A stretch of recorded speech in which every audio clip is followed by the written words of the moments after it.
It was the kind of shock that you don't expect to have. It put me in a dark place for quite a while. I think the consultant was very good on that, just saying, this is going to take time, I can see you regularly. This can happen to any of us, and if there's one thing that we have to give that person is reassurance and support that no matter what, we will be by their side. This video is about what we can do as healthcare professionals to make this a less difficult experience. It was the third visit. I knew the symptoms. I said, have I got Parkinson's? He just looked me straight in the eye and said, of course you do. And that was it.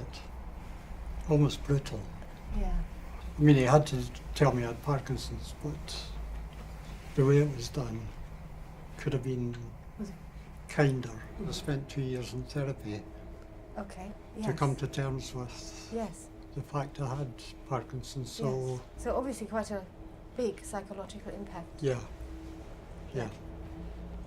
Do you think there's something that you think would have made it a real difference, even within a short period of time? I think some understanding of he no doubt deals with people with Parkinson's all the time. As far as I'm concerned, the only person that matters in the whole world is me. The way he said it was just a bit of a shock. I think I was expecting something a bit more gentle, a bit more thoughtful. And have some empathy with the patient. It felt like speed dating. He's got his information, thank you very much, next.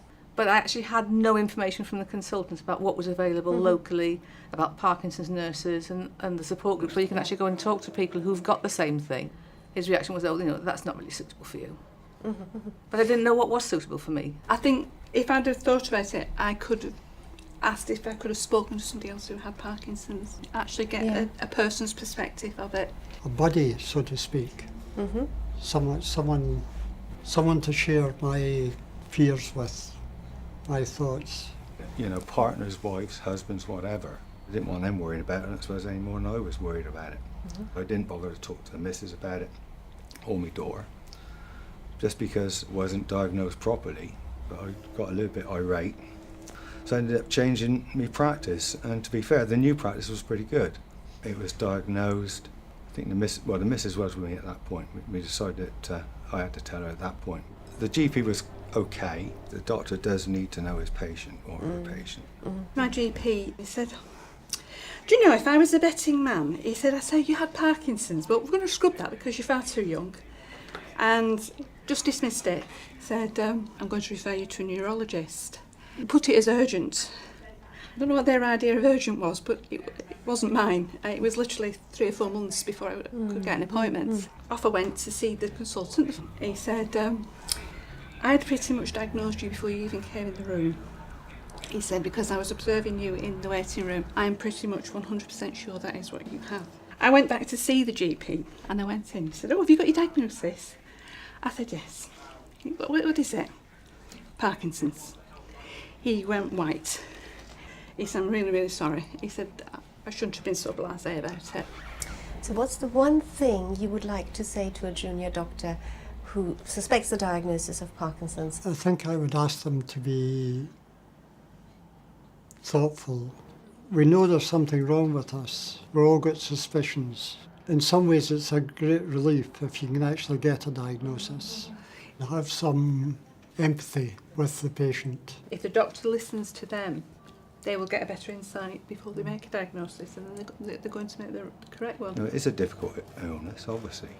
But certainly if you can be a little bit sympathetic and know your patient at the beginning. And to be fair, the new practice was pretty good. They gave us some information in the Parkinson's UK. They suggested that exercise would be a good thing.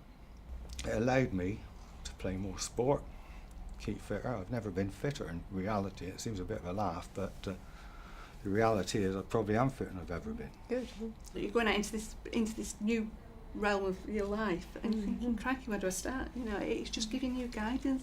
You think, well, they know, so I'll try it. Rather than just being left to flounder and wonder what, all this information, sometimes it is completely overwhelming. I think I wanted something to say, yes, you've got Parkinson's, it's not the end of everything, life will still continue.